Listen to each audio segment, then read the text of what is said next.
ทุกครอบครัวโดยเฉพาะผู้เป็นพ่อแม่กำลังประสบกับสิ่งท้าทายหลายอย่างเนื่องจากสภาพการแพร่ระบาดพยาธิโควิด -19 ในปัจจุบันยังบ่แน่นอนเฮ็ดให้การดำรงชีวิตในครอบครัวในสังคมและในทั่วโลกพบความยุ่งยากถึงแนวใดก็ตามพ่อแม่ทุกคนก็มีความพยายามอย่างสุดขีดเพื่อปกป้องลูกหลานและครอบครัวให้พ้นจากภัยอันตรายที่รุนแรงและอยากดำรงชีวิตอย่างเป็นปกติโดยไว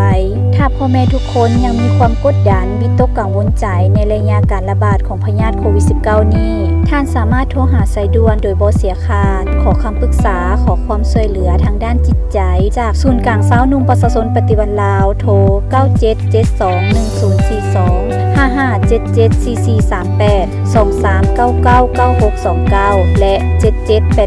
77880044 และศูนย์กลางสะพานแม่ยิงลาวโทร 1362 สนับสนุนโดยกระทรวงแถลงข่าววัฒนธรรมและท่องเที่ยวกระทรวงแรงงานและสวัสดิการสังคมศูนย์กลางสะพานแม่ยิงลาวศูนย์กลางสาวนุ่มประชาชนปฏิวัติลาวองค์การUNICEF รัฐบาลออสเตรเลียและ UNFPA